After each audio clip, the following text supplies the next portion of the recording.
Aaron. We are live. We got some minutes for people to enter the room. Let me see how it works.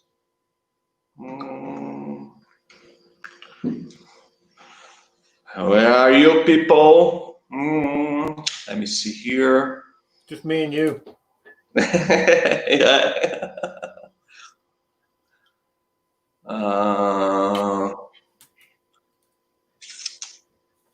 Right.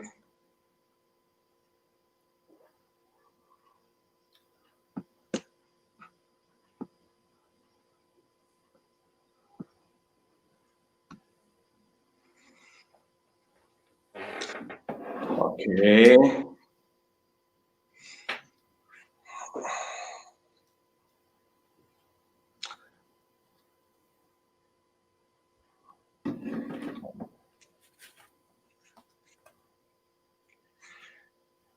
Okay, let's get it on. Some people enter. Oh my God, we are gonna talk about this later. Very good, very good.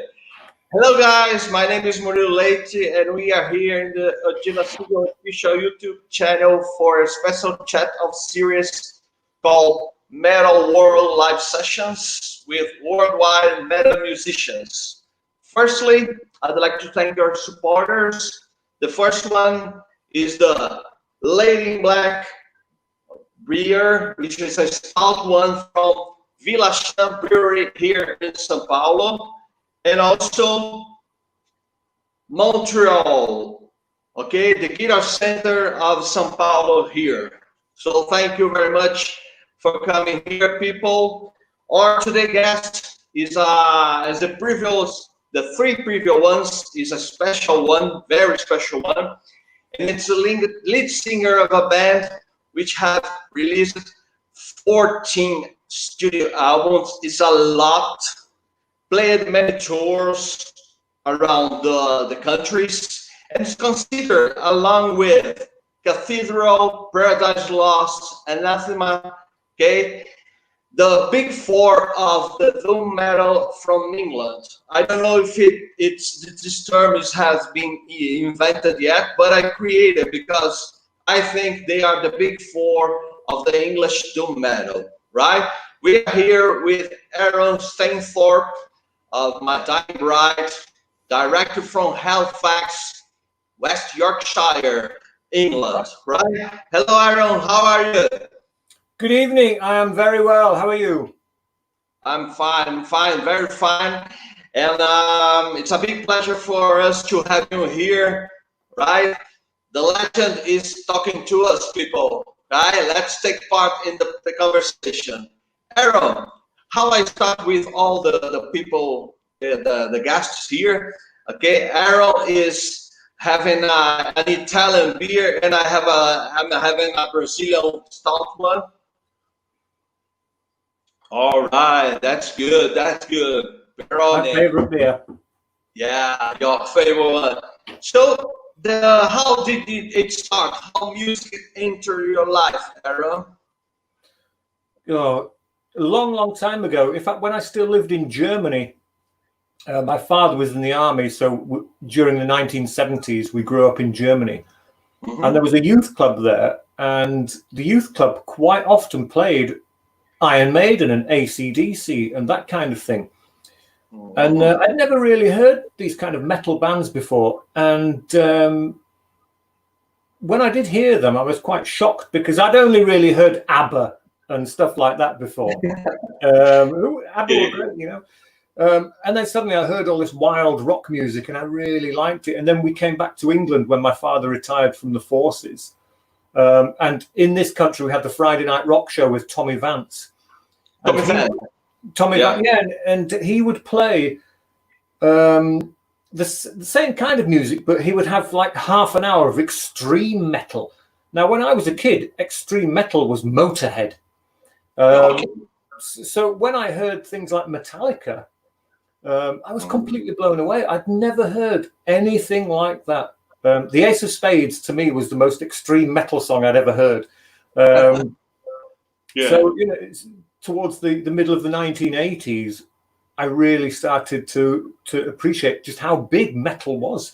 It wasn't just the big names, the Iron Maidens and people like that, and Deep Purple. It was much, much broader than that. And then someone introduced me to a really great rock club in Bradford called the Frog and Toad.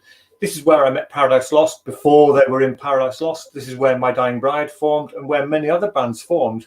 And for the first 2 hours on a Friday night and Saturday night at this club, they would play Bathory and Slayer and insane stuff I'd never heard before. And I was completely blown away by it. And so bought all the albums at that time, and listening to that kind of music inspired me to create my own band. I wanted to be part of the scene, not just as someone watching the scene. I wanted to participate in the scene as well. Going to gigs wasn't good enough. I wanted to be on stage as well. And I'd been to a couple of early rehearsals of Paradise Lost before they were called Paradise Lost. And I liked the way they worked. And I thought, well, if some of my friends can do it, then I'm going to arrange to meet up with some more of my friends and see if we can create a band. So a couple of years after Paradise Lost formed, I got together with Calvin, Andrew and Rick. We just said, shall we try and form a band? It might fail, but it might be quite successful. You don't know. And we had too many beers, obviously. And we said, yeah, this would be a great idea. And the very next day, with really bad headaches, we met at a rehearsal room in Bradford, and My Dying Bride was formed back in 1990. So it was a nice, slow, steady introduction to rock music that helps me form My Dying Bride. Okay. So the beginning of My Dying Bride, it was in 1999. 1990, sorry. Yeah. Yeah, well, that's when we formed, yeah, and we made a demo tape straight away because, of course, you did tapes back then. Some of the kids today don't know what a tape is. That shows my age. And, of course, there was no internet, really. So when you wanted to promote your band, you made demo cassettes and you sent them through the post to magazines and fanzines just to spread the name, because we had no Facebook or anything like that. And it was a lot of hard work, but because we were dedicated to it and we really wanted to do it, we did the hard work. And I formed My Dying Bride when I was working in a plastics factory, working 12 hours a day, 7 o'clock in the morning until 7 o'clock in the evening. And I still found time to form My Dying Bride and do all the advertising and everything like that, because my heart was really in it. I really wanted to do it. So I worked very, very hard to make it happen. And still working hard to make it happen today, because My Dying Bride have never had a manager. Myself and Andrew have managed the band from day one, and we're still managing the band today. We've had offers from other management companies, and sometimes it's tempting because we wonder what they are going to bring to the table. What are they going to do for My Dying Bride? They might generate ways of making more money. But sometimes to make money, you have to do things you might not want to do. Gimmicks and silly promotions and things that I think would take away from the sincerity of the band. So we've avoided getting a manager and decided we can manage a band. It's only one band. So it should be easy. Then we can control all the artwork, the lyrics, the studio we record in. We choose which live shows we wish to play, and we have 100% control. We design our own T-shirts. Everything is done by myself and Andrew, and therefore, if we make a mistake, we only have ourselves to blame. But but over 30 years, we've made very few mistakes. So I think we're pretty lucky. It's something that I didn't know, that you were your own managers. Okay, so it makes sense for me now. Okay, it's something that we'll talk later, but it makes sense for me because your mates in Paradise Lost or Anathema or even Cathedral, they had kinds of moves in different ways of we need a career. Okay, as My Dying Bride, as I see, never had because I created this by the management, the own management that didn't allow for you to make some mistakes that the others did. Well, that's correct. We did experiment a bit with the 34.788% album, but not as much as people think, because it had a very strange title and an unusual artwork, and only one or two very unusual songs. There are still traditional My Dying Bride songs on that record, but we were just experimenting a little bit. But we always knew after that album we would go back to what we know and love best. It's just nice sometimes for a band to do an experiment, just to try something a bit different. In fact, the same thing with the new album, The Ghost of Orion. I've been doing different vocal things I've never done before. We've used a producer we've never done before, and we've recorded the album in a different way to we've done before. And sure, we have our critics who say, well, yeah, the album sounds amazing, but maybe the production is too good. Some people actually say the production is too good, and it's not like traditional My Dying Bride. And that's absolutely fine. But we wanted to try something different. And for the next album, we've no idea what we're going to do. We might go back to the old studio. We might go to a different studio. We might use the same studio we did for The Ghost of Orion. We just don't know yet. We'll only know when we arrive at that point in time, and we'll make the decision then. But it's worth experimenting sometimes in your career, because if you do the same thing over and over and over again, even we will get bored of that, and we don't. We want to remain interested in writing music, and if we have to write the same thing over and over again, there's no point doing it. Yeah, for sure. I totally agree with you, because a musician always need to explore new things or to go to different territories about music. So I totally agree with you. So, the ring. So for the people who are here, we got some people listening and seeing us this time. I decided to split the career of My Dying Bride, because My Dying Bride has just turned its 30th anniversary. So we're going to talk firstly about the first decade, which includes 1990 to 2000. Okay, what can we talk to us about this beginning decade of My Dying Bride, Aaron?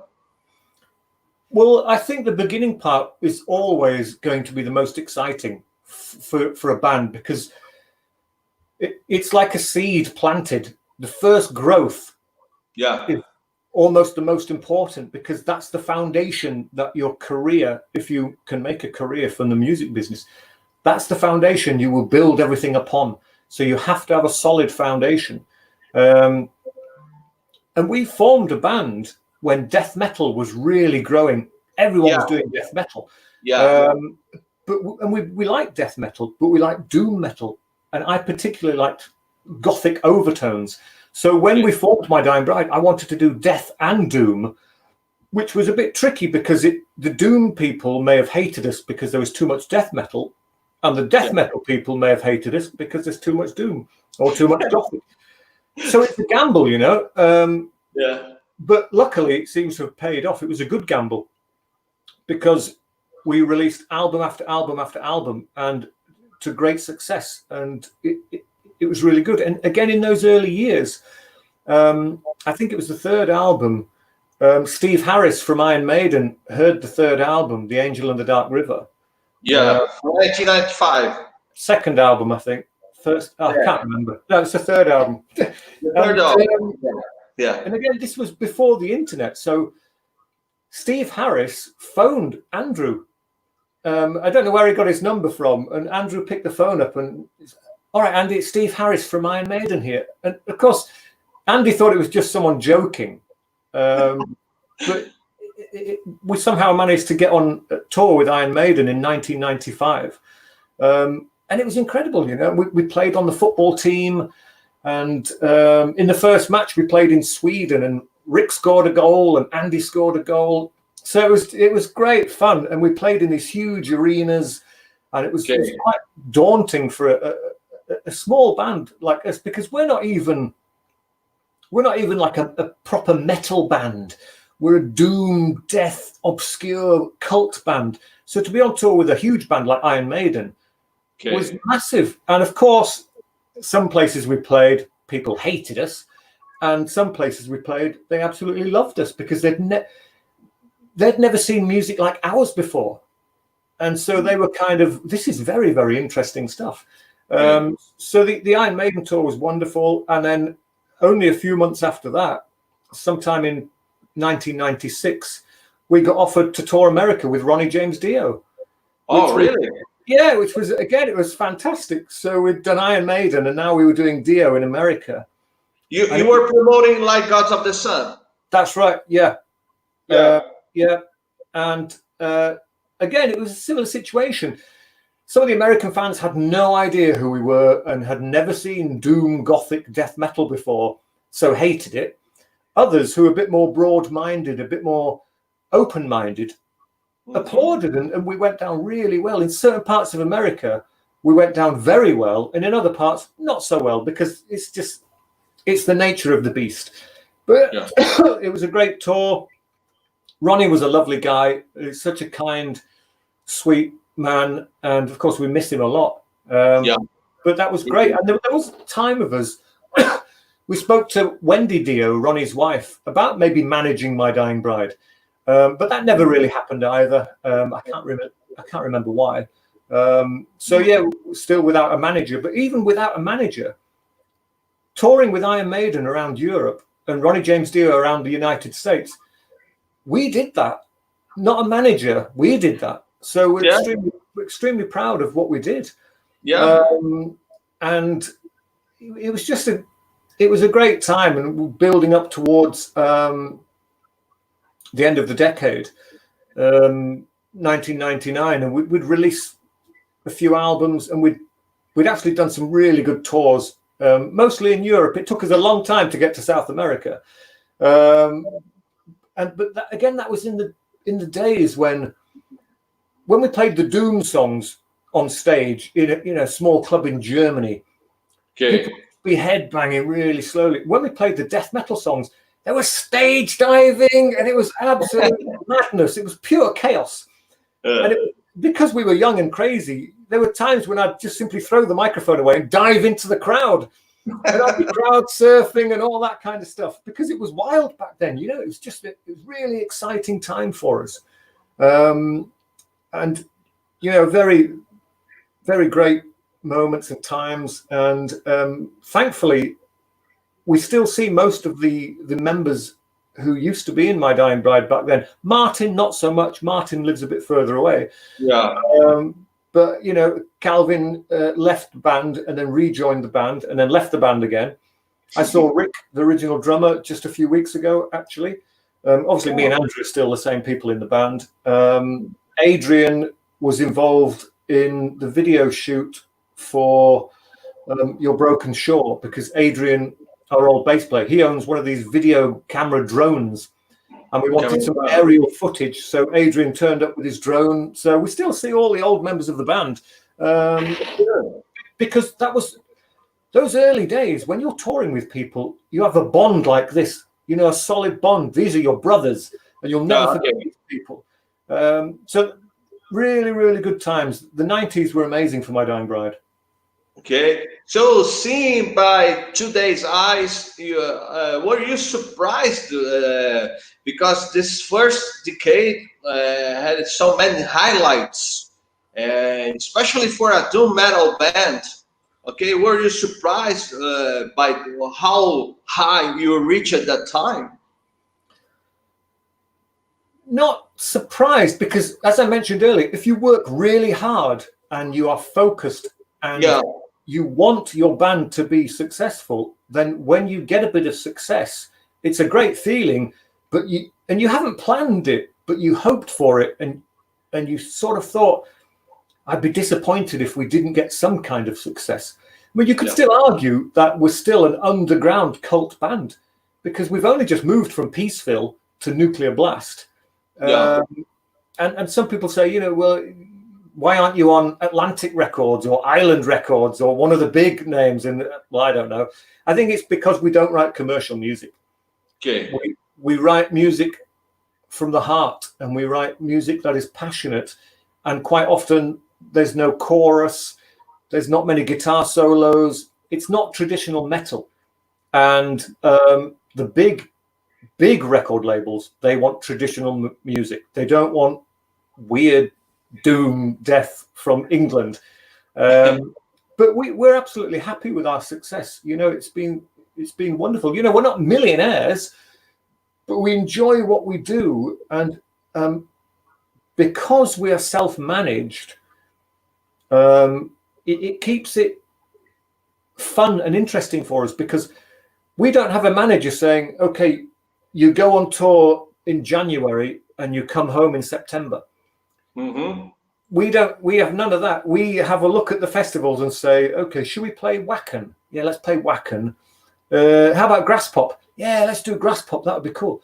So we do these, and then in 1 year, we only choose to do maybe 15, 16, maybe 18, or on a good year, 20 shows. That's all we do. And that way it keeps the shows special for the fans, and it keeps the shows special for us as well.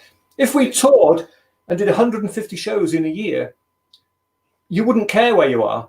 And it's like a job. You're just doing it. And when you're on stage, you're looking at your watch, hoping it'll be over soon. And you know what I mean? It's when you tour all the time, you don't care anymore. When you only do 15 shows a year, you care a lot. Yeah, that's good. That's good. And musically, you started the first decade, more extreme or with some moves of death metal. And then, as the decade were developing, you were introducing new things, for example, Gothic music as well, right? Yeah, because we wanted to keep it more and more interesting. And once people realize you're doing things a bit differently, their arms more open to other interesting ideas. And we experimented particularly more on when we'd release an EP. Side B of the EP was normally where we put the really weird stuff. And it's great to be able to do that. And Peaceville Records, at no point in our entire career with Peaceville did they ever try and dictate what kind of a song to write.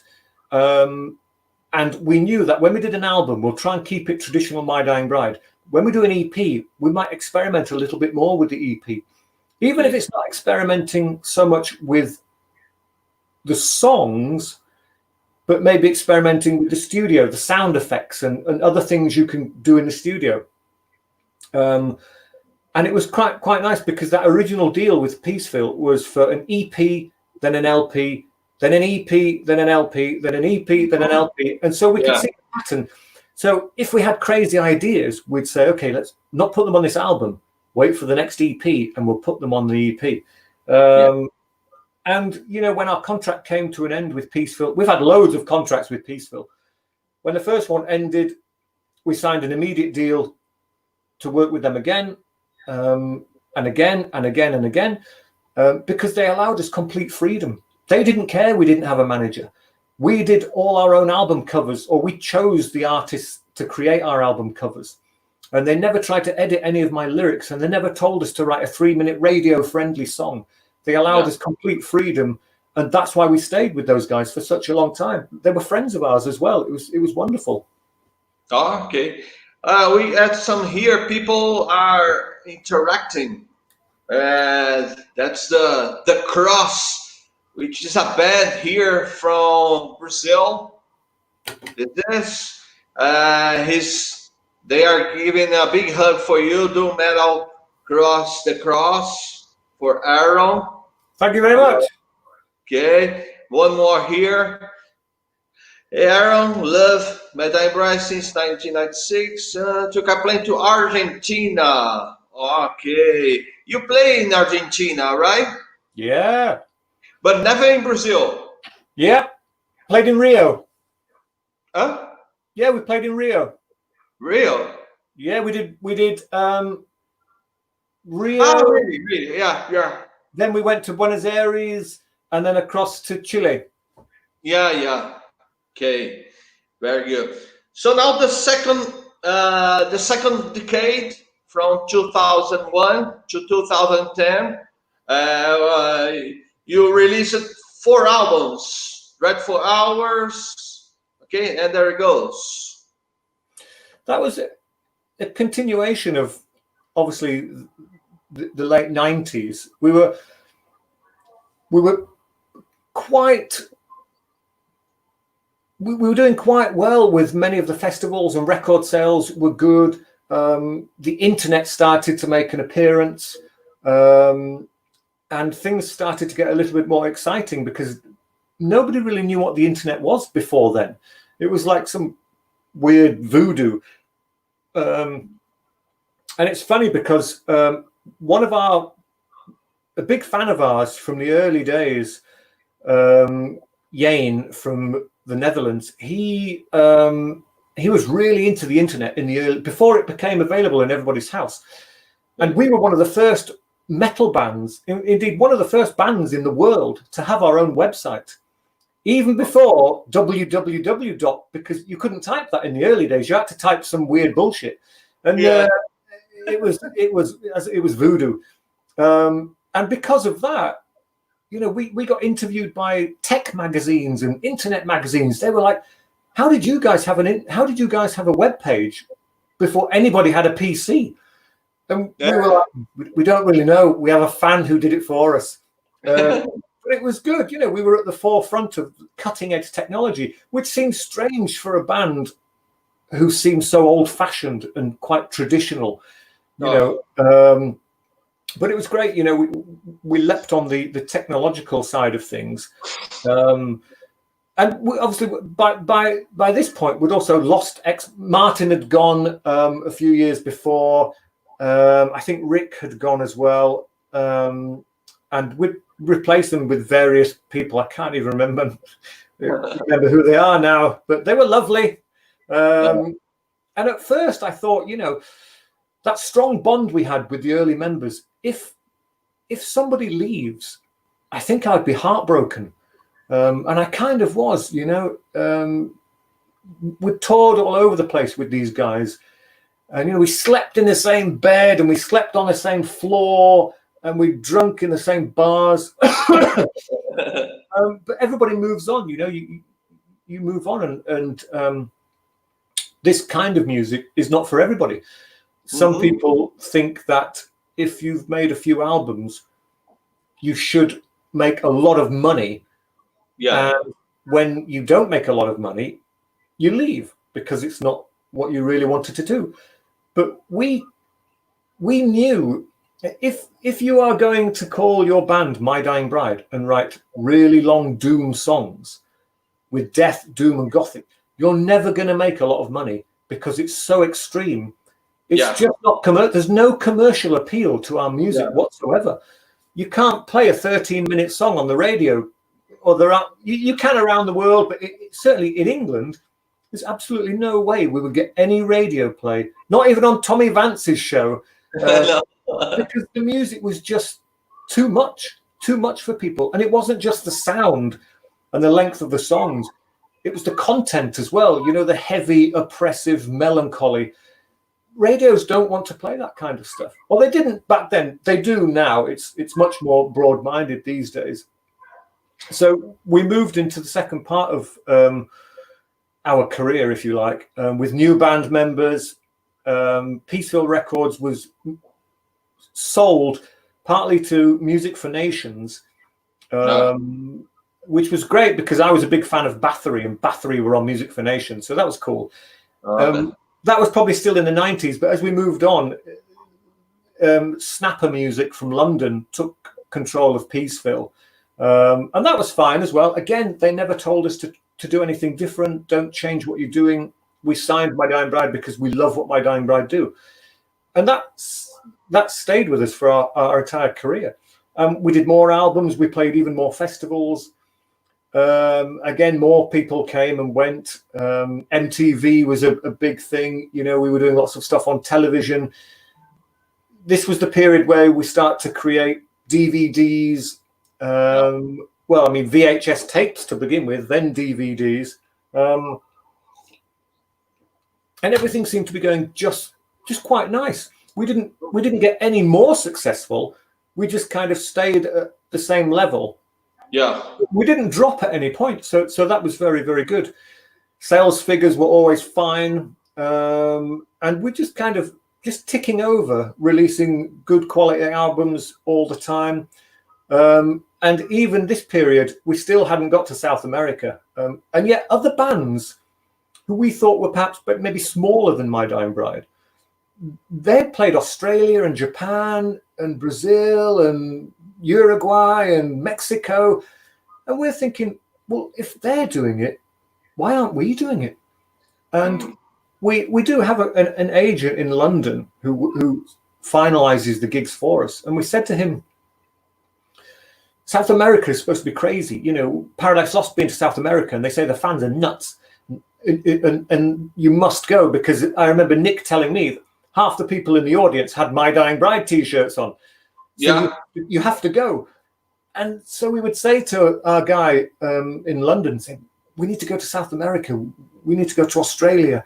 And he would try and make the phone calls. And the deals were never there. I don't know what was going wrong, but it seems they wanted Paradise Lost and they wanted Obituary and Autopsy, but nobody really wanted My Dying Bride. Otherwise, we would have gone. The fans wanted us, but it just seems like some of the venues weren't sure. I think they wanted either a death metal band or a doom metal band. They didn't want a weird band because they would worry about ticket sales not being great. So even though we wanted to, we still never made it to South America. And this was when we started to set up emails and stuff. And we had a forum on the My Dying Bride webpage, and fans all over the world, as technology evolved, would be able to leave messages for us, and we could read messages from people all over the world. And they would say, come on, you know, we love you. You must come to our city. And we made notes. We made notes of all these places we need to go to. And it's just the venues there just weren't that interested. We did try, but it's a long way to travel to play to 10 people. So, you know, it's you're not guaranteed an audience, you know. And so we decided, well, Germany have always been very faithful to My Dying Bride. And it's just across the water. So we played in Germany and Holland and Belgium and France year after year after year. And those guys loved us. And we could fill venues there. And that pays for the tour bus and everything else. But when you start to jump on an airplane and fly for 12 hours, it's just the money starts to add up. It costs a lot of money to go. And we just, because me and Andy are the managers, we also hold on to the money, and we look at how much it costs to fly all the band and some of the crew to these places with hotels, and you look at the amount of money. Then we look what we've got in the bank, and we just say we can't do it. That would be all our money, and we would have to borrow some from the bank to play 2 shows in Chile. We just can't do it. We just can't do it. So we never made it. And we stayed at this level, you know, from like 2000, 2010, playing mostly Western Europe, and quite high up at the festivals. You know, we headlined a few of the smaller ones. And each time we played at Grasspop, and My Dying Bride have played at Grasspop more times than any other band now, which is quite a good record. And even the organisers said, we want to put you on the main stage. And we said, no, that's very nice, but we always want to play in the big tent because it's dark and we can create, with the right lights and the smoke machine, we create the perfect atmosphere for My Dying Bride. If you play on the big main stage, it's sunny and everyone's having a party. My Dying Bride doesn't work for My Dying Bride. So, so although we've played Grasspop, I think 11 times, we've always played in the marquee, in the big tent, because it just feels like the right place for My Dying Bride to play. So yeah, it was a busy decade for us. Busy because the label was changing a little bit. New members were coming and new members were going. The internet had arrived, correspondence, feedback from all over the world was coming through. And it was quite an exciting time, actually. But again, me and Andrew was kind of steering the ship in the right direction. We still weren't sure if we should get a manager, because there was a point where we thought, if things get really big for My Dying Bride, we will have to get a manager, because we just won't be able to cope with all the technical things. Because there is a gamble if you are concentrating on all the administration, dealing with the tax man and the solicitors. It takes away the fun and the excitement of creating music. So we thought, if we get too big, we will find a manager. Then we can just concentrate on the music, and the manager can deal with all the crap. But at the end of the decade, we still never had a manager, and we were happy with what we were doing, which I suppose is proof that we didn't actually get any bigger as a band. We just stayed doing the same thing. Yeah, it is. It's very interesting, because to balance management and creativity related to music is a big challenge. So I think if you have released 14 albums in 30 years, I think you are the right way regarding management and musical creativity. I think we've done okay. We've had some big gaps between albums. I know there are other bands who have been out for 30 years and they've released, 20 albums, 25 albums, and some bands who have been around 30 years who have released less. But I think you only need to write an album when you have something to write about.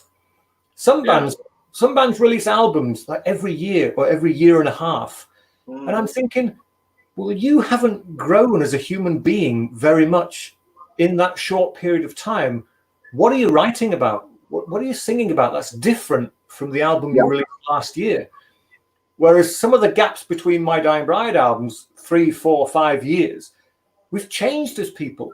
We've experienced more. Our lives have become different, sometimes in good ways, sometimes in bad ways. And that gives us things to write about and be passionate about. Yeah. Because if you do an album every year, you're just singing about any old shit. And if you're just making stuff up, then your heart's not really in it. If you're writing from your heart because you've had experiences, the songs are more sincere. And when you play live, people can see you and they can feel the music and they know it's genuine, powerful music written by people who've experienced it. Yeah. Not just a rock band who are showing up and just playing some rock tunes. Yeah. So what was very interesting, because people think that sometimes the lives are similar to other people, but are not. So it's a good learning that we are having here. The Cross is talking here. You played April 10, 2013 in Rio. That's there we go, yeah. Yeah. Of course, we thought it was great. J1, Yane, he was the guy who did the internet. We're not in touch anymore. He moved to New Zealand with his partner. And he's not been in touch recently. But he's a wonderful, wonderful guy. We love him to death. He came on lots of tours with us. But yeah, J1, we've not seen him for a few years, but I guess he's still out there somewhere. Well, I know where he is. He's down in New Zealand having a lot of fun, I think. Yeah. And as you say, when you were talking, just to sum up about the time you release an album, I agree with you, because in my opinion, the album is the portrait of that time.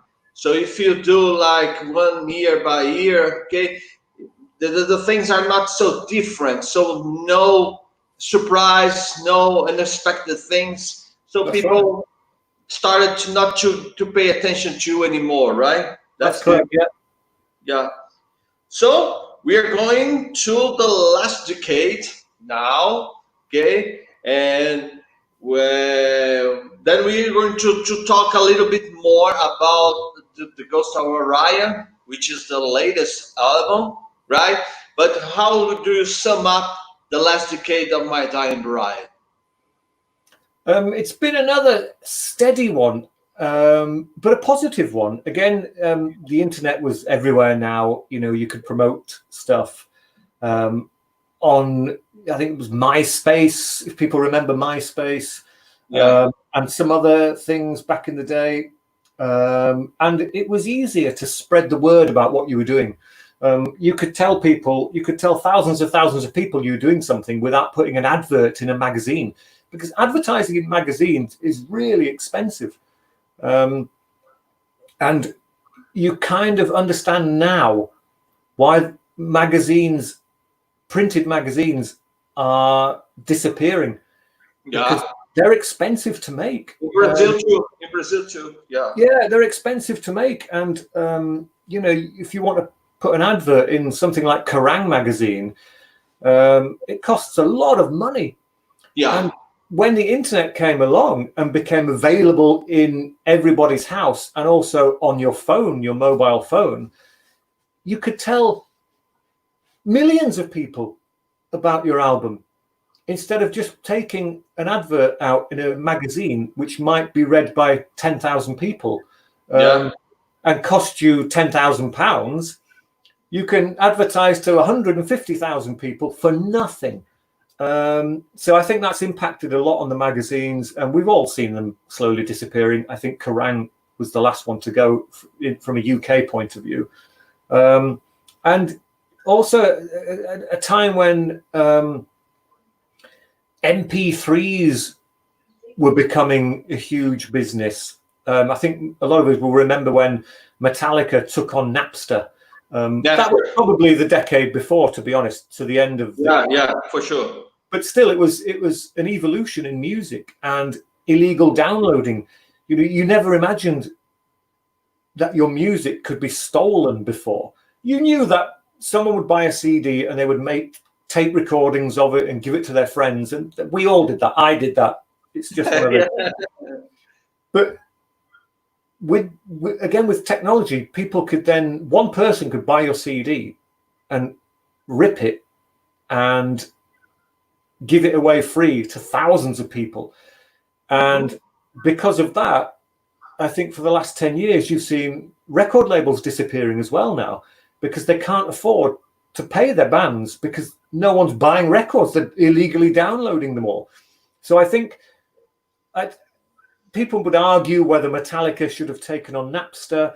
But I think it was somebody had to do it, because if that hadn't have happened, nobody would be making music anymore, because to hire a studio to record your music costs thousands and thousands and thousands of pounds.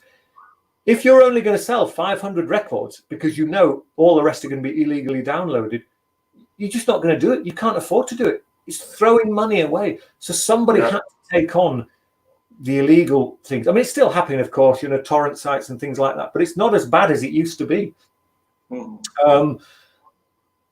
But with digital music now, I'm not so keen on it. I'm not that happy with it, because I'm from old school. I used to like to buy an LP, an album. You know, I like the artwork and the sleeve, the lyrics, and I like to have photographs, you know, all this kind of stuff. I like to, when I buy something, I want to hold it in my hand. When you buy digital download, you don't own anything. There's nothing there. It's not the same. Luckily, vinyl is still here. And every single one of our albums has been released on vinyl. All of them. Even when there was a period when people said, it's CDs only. Vinyl is dead. Vinyl never died. It went very low, but it came back again. And so, you know, thankfully, all of our records have been released on vinyl, and the new ones on this lovely gatefold double vinyl thing. It's wonderful. Yeah. So it's like a ritual. Yeah, when you buy vinyl, it's like a ritual. Like you drink some wine. It's like appreciation. It's different from a CD. Yeah, definitely. You've got nothing to appreciate with an MP3 except the music. And then sometimes the music can be compressed so much it loses. It loses something. So I know, I understand the necessity of MP3s, and I'm as guilty as the next person. You know, sometimes when I get a CD, I will immediately rip it to an MP3 player so I can listen to it in the car or when I'm going for a walk, because you know, I don't have a Sony Walkman anymore. So quite often I do it myself, but I think that the music formats nowadays are more related to the routines of people. When you go on your car, when you take a walk, because people nowadays are very in a rush, so they don't have time to spare a moment to see the album, the vinyl, to open the gatefold like this. So it's something that we used to do in the 80s or 90s. Yeah, we did, and I've only just started my relationship with social media because myself and Andrew resisted the temptations of Facebook and Instagram for a long time. I think I only joined Facebook in 2019, so you know, years after everybody else, and I'm still not really sure what I'm doing, so I don't post very many things, because again, I think if you're posting something every single day, is it interesting? Yeah. Have you really got something interesting to say every single day? Yeah. So I don't want to post something every day because people will soon get tired of it and think, you know, when they check, oh, what's Aaron posted today? Nothing. It's the same as yesterday. Of course. And so I do like wine, so I've been posting bottles of wine that I enjoy, but that's quite good because you get feedback from other people who like wine, and they will mention, oh, if you like this wine, you must try this wine. So through that, I'm now drinking more wine because of Facebook, which is quite good. But yeah, it's still, you know, Andrew's still not on social media because he hates the whole thing. He's quite old school, old fashioned. But I see Facebook and similar platforms as just being a way to talk to people who are not here. You know, I can't talk to you if you're not in the same room, but now I can because I've kind of decided that I can see and understand how Facebook can help me now. Andrew still doesn't see it, but that's fine. You know, it's not for everybody. And it's nice, you know, I've made new friends and we've been able to do interviews like this one, which have got nothing to do with Nuclear Blast. You know, when we started to do all the promotion for the new album, Nuclear Blast gave me a huge list of interviews.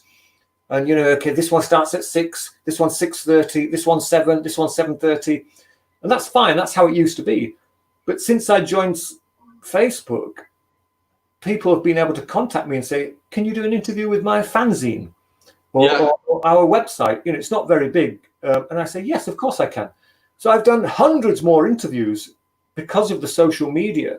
And I think that's great. So, and it's more personal as well, because most of the time when you're doing an interview, you're doing it with someone who they own the website or they own this small magazine. Yeah. So they're really enthusiastic about doing it. Sometimes when you do an interview with a big magazine, they just assign a journalist to do it. And you can tell sometimes when you're talking on the telephone to a journalist, you know they have never heard of My Dying Bride. They've never heard the album, or they listen to the album once. Yeah. And they just ask you mundane questions, very boring questions. And even though sometimes when you reply to them with an answer, you sometimes put into that answer little bits of information and hope they will ask about that information. And they don't. They just ask you the next question. They're sat there with 10 questions on a piece of paper, and they're not listening to what I'm saying. They're just asking questions. And when I stop talking, they just ask the next question. And when I stop talking, they just ask the next question. They're not listening. They don't react. So sometimes it's better to do a smaller interview on social media than a big interview with a big publicized magazine. So again, we've evolved into a new technological age now. Thankfully, CDs are still with us. I believe cassette tapes are still with us in certain parts of the world as well. Vinyl will always be with us. MP3s, but it's funny because MP3s seem to arrive very, very quickly and change the scene. Yeah. I wonder what the next 10 years will hold. Will there be something that strengthens music, or will there be something that tries to damage it again, like MP3s originally did? We just have no idea. But again, these times are difficult times for bands who only want to make money. Yeah. Like My Dying Bride, we don't care about the money. So no, but major bands, major. Yeah. So we the major ones. Yeah, we just enjoy what we're doing, and if we don't sell many records, it doesn't matter, because in another couple of years we'll be doing another one, and we are not upset by record sales if they're not as good as the previous album. Record sales are great fun, but we didn't form My Dying Bride to make loads of money. We formed it because we had things to say, we had things to create, and we wanted people to see what we were creating. So we're doing what we do because we love doing it, even though we've seen the industry go up and the industry's gone down, and it goes up and the economy goes up and down. It doesn't affect My Dying Bride in the same way it affects other bands, because we are in the business for the love of it. Yeah. We know we're not going to make money. If we'd made loads of money, we'd have come to South America in 1994. Yeah. But because we didn't make any money, we couldn't. Again, we've never been to Australia. We still haven't been to Australia. We've never been to Japan. I'm sure we'll get there eventually. It's difficult, Yeah, I think for major bands will be difficult, and for new ones. Oh yeah. Yeah, that's gonna be very difficult, right? Yeah, well, I'm not sure technology is helping new bands very much, because if you've got you form a new band with your friends, and you've made some music and recorded some music, how do you tell people about it in a unique way that makes people see you and hear you? Because Bandcamp, which is great, and social media platforms, there are thousands and thousands and thousands of young bands firing their music at you all the time, and there's now so many. How do you focus on a good one? How do you know where the good ones are? There are almost too many. So I'm glad I am where I am, and I'm not a young kid starting a new band, because it seems like a nightmare. How do you make people understand what your music is about when to be distinguished? 10,000 other bands are doing exactly the same thing. Yeah, it's going to be difficult for a band to stand out in the middle of the yeah, definitely. Yeah. So talking a little bit about the Ghost of Orion. Okay, how was the creative process of this album and the singles? You made some video for Your Broken Shore, right? Yeah. Which is very awesome. The video and the song. Thanks so very how much. can you tell us about the Ghost of Orion? Yeah, well, it was a tough one to record. It came out 5 years after Field of Misery, but that was because of there's always a few years gap between albums. We had band members leaving, which is nothing new, and my daughter got very sick, so I took time away from the band. Wow. I kind of left the band. You know, I left the band for 2 years. Really? Yeah, just to focus on looking after my girl. Okay, I can imagine. Yeah, so I didn't do any music at all. And Andrew stopped writing the album, and everything My Dying Bride stopped. Mm-hmm. And then when things started to get better for my daughter, Andrew decided to continue writing the new album. But then Calvin left. When Calvin left, it just meant Andrew could do all the guitars. And, you know, that's a great position for a guitar player to be in. You have the chance to play all the guitars, not just half the guitars, but all the guitars. It's all Andrew's riffs. So he quite liked that. And he would send me some of the riffs, but I just couldn't focus on them. You know, I distanced myself from My Dying Bride to concentrate on something I felt was more important. And then I knew that My Dying Bride had entered the studio to record the album. Oh, really? Yeah, and I still hadn't written any lyrics. So I still not even heard any of the songs. So it was a difficult time. But things started to move in the right direction. And I felt I was able to go to the studio and do some vocals. But the problem was Andrew's writing has got better and better and better over the years. But my approach to the vocals remained the same as it was 5 years earlier. And the things I was doing on the album didn't sound right. They weren't working. And that made me very depressed, because when you've been doing vocals for My Dying Bride for 25 years with some success, you hope that when you go into the studio to do the next album, you do the same thing and people will enjoy it. And when I was recording the vocals, I could tell, because there was no feedback from the engineer or Andrew. Normally when you do a take, you do some singing and the music stops and you can hear through the headphones, yeah, Aaron, that was great, let's move on to the next bit. When the music stopped, there was total silence. And you know that they're looking at each other going, so I'd say, try it again. Try it one more time. Okay. The good one now, the good one. try it 2 more times, and then we'll have a break. And you stand there and you just think, this what's going. I've been doing this for years. Why can't I do it now? And I needed to be reintroduced to My Dying Bride, because I'd forgotten what My Dying Bride was. And I had cut off My Dying Bride so far and so harsh that I'd forgotten what My Dying Bride was. So when I came back, I was lost and I didn't know what to do. So thankfully, with Andrew's help and Mark Minot, the album producer's help, they convinced me, let's try some different things. What you're doing at the moment is fine, but we want more than fine. Fine was okay 10 years ago. We want fantastic now.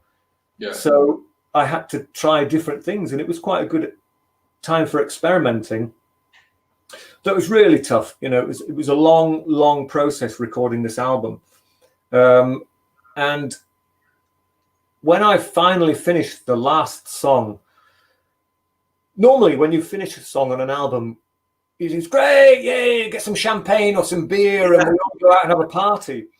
But when I finished the final vocals for the last song, and Mark said, great, Aaron, everything's done, well done, the album's finished, I just picked up my stuff and I just went home. And there was no euphoria. There was no excitement. There was no pleasure. It was a tough album to do. But again, if you work hard and you really dedicate your time to a project, it should be successful because you've really put your heart into it. Yeah. And because we didn't have a manager saying, Aaron, get to the studio, you have to go to the studio. I just had to realize that I have to keep going, because if if I can't get it right, I just have to keep trying. You can't give up. You just can't give up. You've got to keep trying. And eventually I realized that the shift I made from old Aaron, my dying bride, to new Aaron, my dying bride, I could see it clearly once I was there, but it took a long time to get there. And yeah, this was the first album for Nuclear Blast. And, you know, people were saying, if you loved Peaceville, why did you leave Peaceville? Yeah. And we left Peaceville because for many, many years, we remained at the same level of popularity, and we did the same interviews, and everything was the same with every album, the same promotion. And that's fine. But me and Andrew, we thought, I think it's time My Dying Bride tried to step into a bigger spotlight, tried to sell our music to a broader audience. We thought more people should be interested in My Dying Bride. So when the contract with Peaceville ended, we looked at other offers, and there was 11 different record labels who wanted to sign My Dying Bride, which was great. And Nuclear Blast were there, and we had our eye on Nuclear Blast. We knew Nuclear Blast were doing good things. Okay. So when we saw their offer, we thought, great, we're signing with these guys. But we had to go, we went to Germany, myself and Andrew went to Germany to see them. And we were sort of saying to them, you know, we stayed on Peaceville Records for such a long time because they allowed us complete freedom, artistic freedom. If we sign with you guys, are you going to start telling us to make shorter songs? And are you going to find an album cover for us? Or can we still do everything? And they were like, yes, of course. We're signing My Dying Bride because we love what you do. We're not going to interfere with anything. If you want to write 15-minute long songs, you write 15-minute long songs. And it's been amazing, you know. They've kept to their word. You know, we've done all the artwork and all the merchandise without Nuclear Blast ever saying, can we try something different? And it's been, so far, the relationship with Nuclear Blast is absolutely amazing. And the interviews and the promotion and the press has been broader. There's been a lot more of it. Therefore, it proves that I think our decision was right to move to a bigger label, to expand My Dying Bride on the world a little bit more. Not a huge amount, you know, but just a bit more. And we still love Peaceville. You know, I've just done some work recently, just last week, for Peaceville Records. And we'll always love those guys and we'll always be friends with them. And I think they understand why we needed to move on. We stayed at the same level for such a long time with those guys. We knew we had more to give, and we knew they did everything they could for us, but we needed a little bit more, and they just couldn't push us that little bit further. So we had to move to someone bigger. That's good. That's good. And it sounds, Ghost of Orion is a fantastic album with different moves, and I felt that the guitars, the guitar work is a lot of clouds within the songs. Your voice, it's I don't know how to express, but it could be by wider your range or the vocals. The vocals took forever to do because I would sing one line, I would sing it down here. Same line, I would sing it up here. And then the other one, and then push them all together. And then I'd do it again, and then push them all together. So it sounds like, there's 10 people singing all at the same time. Now, I've done similar things to that in the past. I think we did quite a lot of it on Orion, so we might not do quite so much of that on the next album. But again, it's just like an experiment. We like to experiment on certain things, so we do. And we got Jo Quayle came in and played cello for us, and she was amazing. It's so wonderful to see someone playing such a wonderful instrument. And then, of course, we had Lindy Faye Heller from Wardruna doing some guest vocals for us as well. So, you know, it's a really well produced album. It sounds like a proper album now. You know, some of our old albums had kind of like an indie feel to them, an indie sound. It was great music and it was interestingly recorded, but it didn't have that big sound, which I think Orion has. Yeah, but unfortunately, due to the pandemic, all right, the promotion was interrupted. Okay, but we expect that as soon as the world turns normal, okay, we can play all over the world like this. That would be good because we took so long away from the scene. Already, My Dying Bride have not played live for 3 years. So, Oh, really? yeah, 2020 was going to be our kind of comeback year. And but unfortunately, that's not happening because of the pandemic. So all the shows are being postponed till next year. So by the time we play live, it's probably going to be 3.5 years since My Dying Bride were last on stage. So that's a long time. And we're older now, and I'm sure my knees can't take it anymore. So I don't know. It's going to be strange when we go on stage and not perform for such a long time, because we also have a new drummer and a new guitar player. And Mark, who recorded the album, he's coming live with us as well. He's our new sound engineer. So, okay. So when we do play live, there's a lot of new elements we're not familiar with. So it's kind of exciting again, really. Yeah, it's good. It's going to be like a new beginning for you. Yeah, exactly. It's going to be like that. Yeah, exactly. Yeah. So we're going to talk about 3 albums now. Okay, Aaron? I'd like you to talk about the band or the album. You choose, right? Okay. This is the first one. Okay. I don't know much about. I own no Pink Floyd albums. I'm sure they must be very good. Most people seem to talk about, is it Dark Side of the Moon? Is that an album? Yeah. I know very little, despite the fact that I've met the drummer a couple of times, because he is a big classic car fan, and I am a big classic car fan. And when there is a classic car show in the UK, I go and he goes, and we bump into each other at these classic car things, which is quite nice. But I'm not that familiar with their music. And another reason is because the very, very first song I heard by Pink Floyd when I was younger was it Brick in the Wall? Another Brick in the Wall. Yeah. And it wasn't great. So when your introduction to a band isn't great, you're not going to bother buying any of their albums.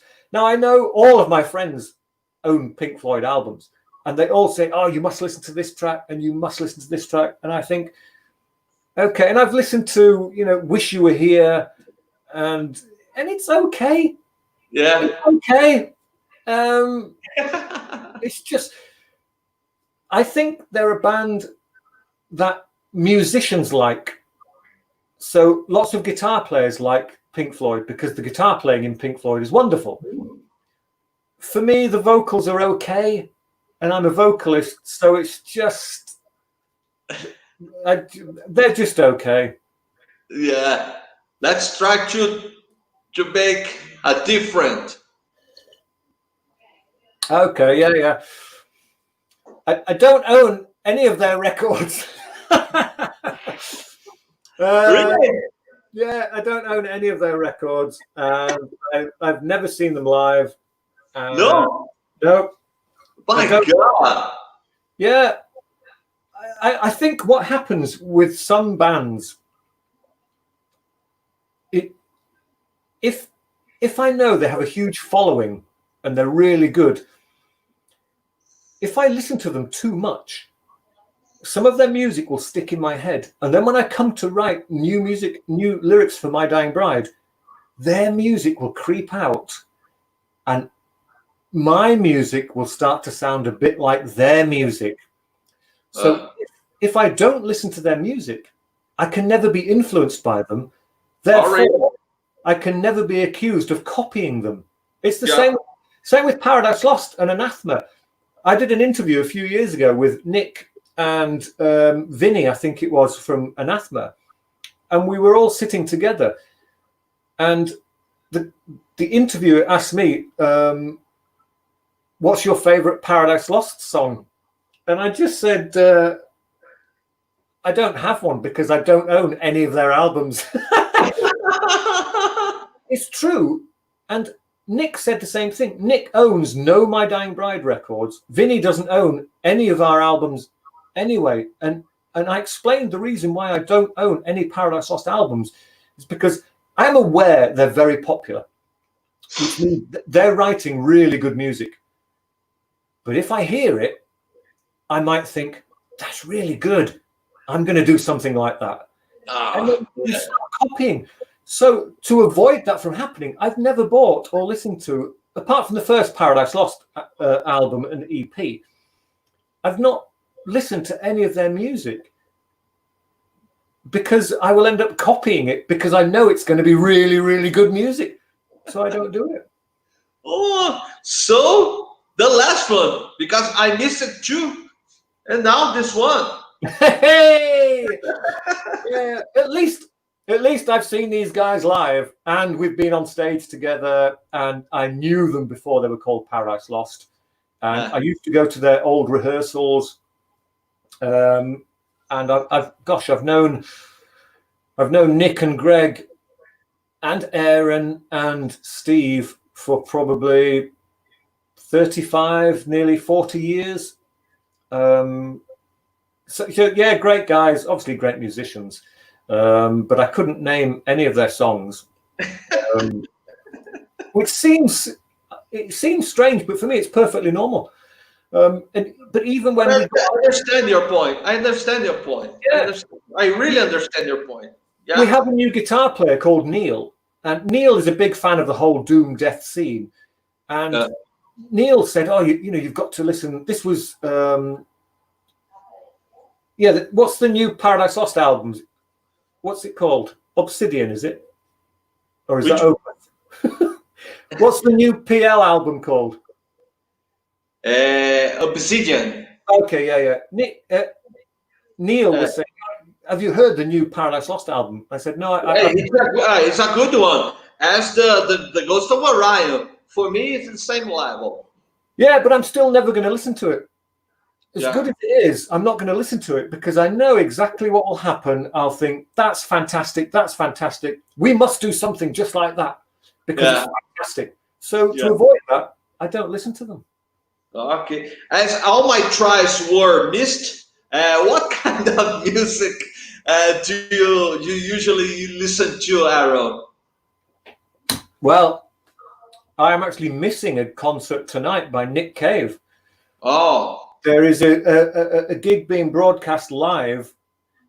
In fact, no, I don't think it's live. I think it's pre-recorded, but that started at the same time we started tonight. So hopefully when we finish, I can catch the end of it. But I like Nick Cave. I think he does some quite experimental things, particularly in the new music he's been creating. And I like some of the noisier stuff he does with the Bad Seeds. And I like classical music. I've just got this recently, which might surprise a lot of people. Demented Argo. They're an old sort of kind of psychobilly punk kind of band. I quite like psychobilly, the psychobilly scene at the moment. So I've been to a number of festivals and concerts from bands I've never heard of, but the music's amazing. So yeah, I'm loving those guys at the moment. Do you listen to metal? Pardon? Metal music. What do you? All the time.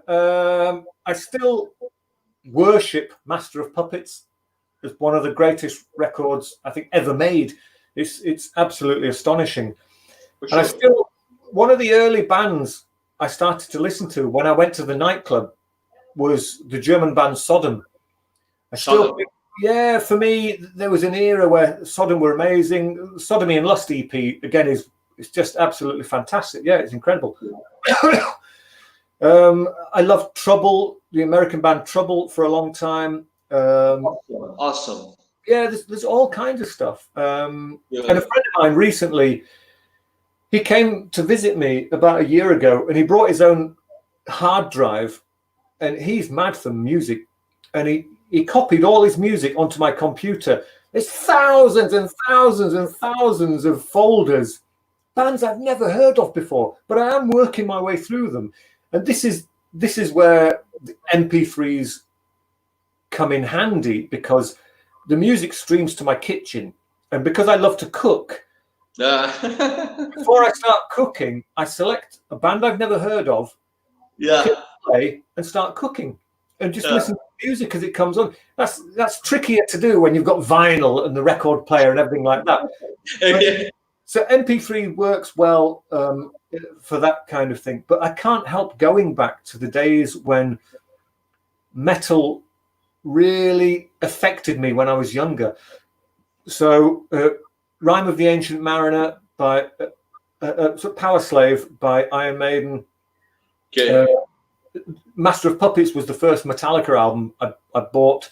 So I went back and bought the previous two, which some people say are better, particularly Ride the Lightning, but I still think Master of Puppets is the best one. And again, Bathory, the first album I heard by Bathory was the third album, so I bought the previous two and the ones after. And I loved Bathory so much that on the back of one of the albums, I can't remember which album, this was before the internet, there was an address, and I wrote a letter to the address saying, I love your music, I'm from Bradford.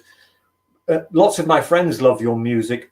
I think I'm going to create, if it's okay with you, a Bathory newsletter in my country. Would that be okay? And then I started writing to Quorthon for a couple of years. He wrote back to me, and he sent me T-shirts and shit like that, and it was amazing. Really? And he used to send me like a letter with 11 pages of writing, and it was amazing. And I used to write back, and it was just great. So on the album Hammerheart, when you look in the thanks list, my name is actually there. So really? Even before My Dying Bride, my name is on a record.